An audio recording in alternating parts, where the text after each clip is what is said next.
गाडीच्या फुटलेल्या काचांमधून येणारा पावसाचा थंडगार वारा सियाच्या चेहऱ्यावर आदळत होता. पण तिच्या शरीरात मात्र भीती आणि काळजीची एक उष्ण लाट पसरली होती. हायवेवर गाडी पळवताना तिचे हात स्टेअरिंग व्हीलवर थरथरत होते. मागच्या आरशात तिने पाहिलं, दूरवर जंगलात विजांचा कडकडाट होत होता आणि त्याच काळोखात तिने अथर्वला जमिनीवर कोसळताना पाहिलं होतं. तोच कडक, रुबाबदार आणि स्वतःचा जीव धोक्यात घालून तिचा वाचवणारा IPS ऑफिसर आता त्या क्रूर गुंडांच्या ताब्यामध्ये होता. नाही, मी अशी पळून जाऊ शकत नाही. माझ्या एका व्हिडिओमुळे तो माणूस तिथे मरू शकत नाही, सिया ओरडली. तिचा इगो, तिची भीती, तिचं ट्रॅव्हल ब्लॉगिंग, या क्षणी सगळं काही नष्ट झालं होतं. तिच्या डोक्यात फक्त आणि फक्त अथर्वचा तो खंबीर चेहरा फिरत होता. तिने एका झटक्यात गाडीचे ब्रेक दाबले. गाडी मोठ्या आवाजासह हायवेवर फिरली आणि तिने पुन्हा जंगलाच्या दिशेने ॲक्सिलेटर दाबला. तिने गाडी थेट त्याच झाडाझुडपांमध्ये घातली जिथून ती बाहेर आली होती. हेडलाईटच्या प्रखर प्रकाशात तिला समोरचं दृश्य दिसलं. 2 गुंड चिखलात पडलेल्या अथर्वला उचलून त्यांच्या दुसऱ्या गाडीत टाकण्याच्या तयारीत होते. अथर्व बेशुद्ध होता. त्याच्या कपाळातून रक्ताची एक धार वाहून त्याच्या चेहऱ्यावर आली होती. सियाने कसलाही विचार न करता गाडीचा हॉर्न जोरात वाजवला आणि गाडी थेट त्या गुंडांच्या दिशेने वेगाने नेली. अचानक आलेल्या या हल्ल्यामुळे गुंड घाबरले आणि त्यांनी बाजूला उड्या मारल्या. सियाने गाडी अथर्वच्या अगदी जवळ थांबवली. पॅसेंजर साईडचा दरवाजा उघडला आणि ती ओरडली, अथर्व, उठ, गाडीमध्ये बस. अथर्वने आपला कसाबसा आपले जड झालेले डोळे उघडले आणि समोर सियाला पाहून त्याला आपल्या डोळ्यांवर विश्वासच बसत नव्हता. तू तू वेडी आहेस का? परत का आलीस? तो वेदनेने विवळत ओरडला. बकवास बंद कर आणि आधी आत ये. सियाने त्याचा चेहरा पकडून त्याला पूर्ण ताकदीने गाडीच्या आतमध्ये खेचले. गुंडांनी पुन्हा गाडीवर गोळीबार सुरू केला. एक गोळी गाडीच्या मागच्या टायरला लागली, पण तरीही सियाने गाडी रिव्हर्स घेतली आणि हायवेच्या दिशेने सुसाट पळवली. मागून त्या गुंडांची दुसरी गाडी आणि त्यांचा पाठलाग करू लागली होती. पाऊस, फुटलेल्या काचा आणि मागून येणाऱ्या गोळ्या, या सगळ्या थरारात सिया केवळ एकाच ध्येयाने गाडी चालवत होती, अथर्वला वाचवणे.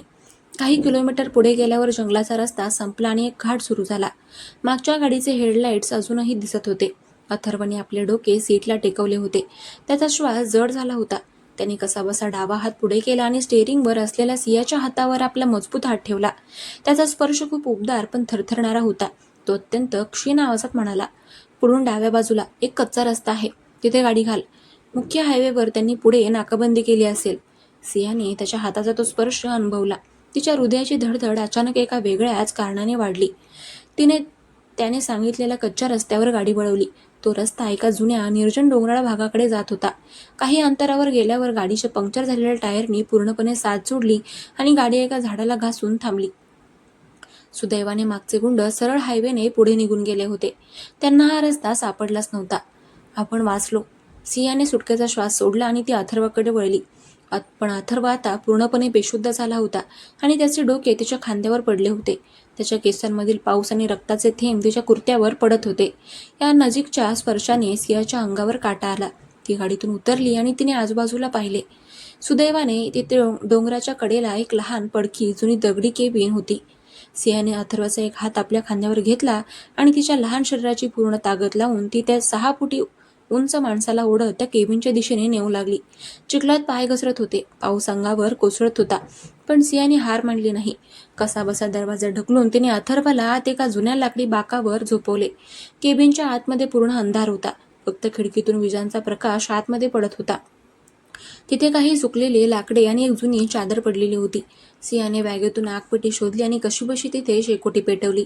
शेकोटीच्या पिवळसर उबदार प्रकाशामुळे केबिनमधील अंधार दूर झाला होता. सिया पूर्णपणे भिजली होती. तिचे कपडे शरीराला चिकटले होते, पण तिचे स्वतःकडे अजिबात लक्ष नव्हते. ती फक्त अथर्वकडे पाहत होती. तो लाकडी बाकावर बसला होता. त्याचे कडक आणि गर्विष्ठ चेहरा आता शांत आणि निष्पाप दिसत होता. सिया त्याच्याजवळ गुडघ्यावर बसली. तिने स्वतःचा पांढरा दुपट्टा घेतला आणि शेकोटीच्या उभेने तो थोडा गरम केला. ती अत्यंत हळुवारपणे अथर्वच्या जवळ सरकली. तिने आपला थरथरणारा हात त्याच्या कपाळावर ठेवला. त्याचा ताप खूप वाढला होता. त्याचे शरीर आगीसारखे तापले होते. तिने दुपट्ट्याने त्याच्या कपाळावरील आणि गालावरील रक्त अतिशय नाजूकपणे पुसून काढले. रक्ताचा डाग पुसताना तिचं बोट चुकून अथर्वच्या ओठांना स्पर्श करून गेलं. तो स्पर्श होता सियाच्या पोटामध्ये एक वेगळीच गोड भीती दाटून आली. तिने झटकन हात मागे घेतला, पण तिची नजर अथर्वच्या चेहऱ्यावरून हटतच नव्हती. या घमेंडी आणि कडक लेदर जॅकेटवाल्या ऑफिसरमध्ये खूप सुंदर आणि मनभेदक माणूस लपला होता. अथर्वने अर्धवट श्रुतीत असताना अचानक सियाचा हात घट्ट पकडला. त्याची पकड इतकी घट्ट होती, इतकी मजबूत होती की सियाला हलताच येत नव्हतं. तो स्वप्नात किंवा नशेत असल्यासारखा पुटपुटला. कावेरी, मला सोडून जाऊ नकोस. मी त्या मास्टर माइंडला सोडणार नाही. कावेरी. त्याच्या डोळ्यांमधून एक पाण्याचा थेंब घसरला.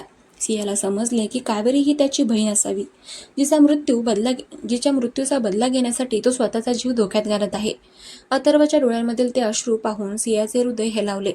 ती त्याच्या आणखी जवळ बसली आणि तिने तिचा दुसरा हात त्याच्या गालावर ठेवला. अथर्व, शांत व्हा. मी इथेच आहे.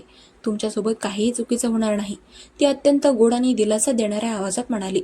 तिचा तो आश्वासक आवाज आणि तिच्या हाताचा मऊ स्पर्श अथर्वच्या मनाला कुठेतरी शांत करून गेला. त्याचा श्वास नियमित झाला आणि त्याने हळूच डोळे उघडले. शेकोटीच्या मंद प्रकाशात त्याला समोर सियाचा चेहरा दिसला. तिच्या चष्म्यावर पाण्याचे थेंब होते. तिचे ओले केस तिच्या मानेवर आणि गालावर पसरले होते. ती अत्यंत काळजीने त्याच्याकडे पाहत होती. दोघांचे डोळे एकमेकांमध्ये गुंतले होते.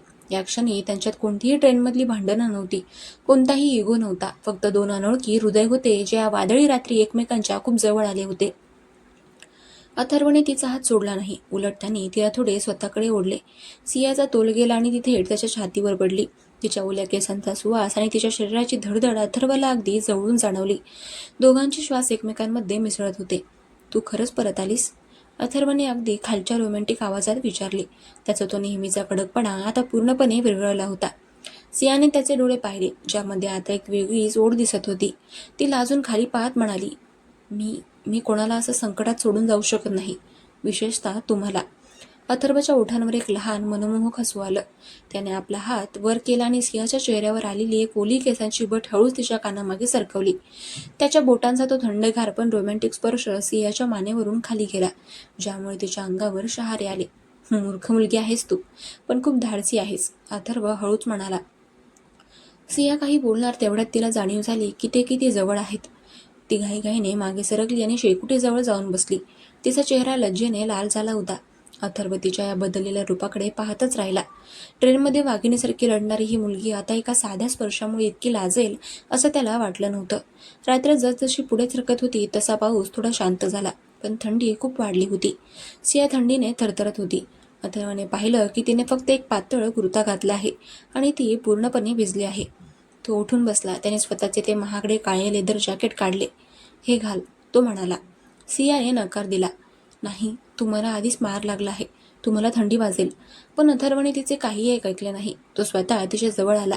त्याने ते मोठे लेदर जॅकेट तिच्या खांद्यावर पांघरले. जॅकेट घालताना त्याचा चेहरा सियाच्या चेहऱ्याच्या इतका जवळ आला की दोघांना एकमेकांच्या उष्ण श्वासांची जाणीव झाली. काही सेकंदासाठी वेळ तिथेच थांबली.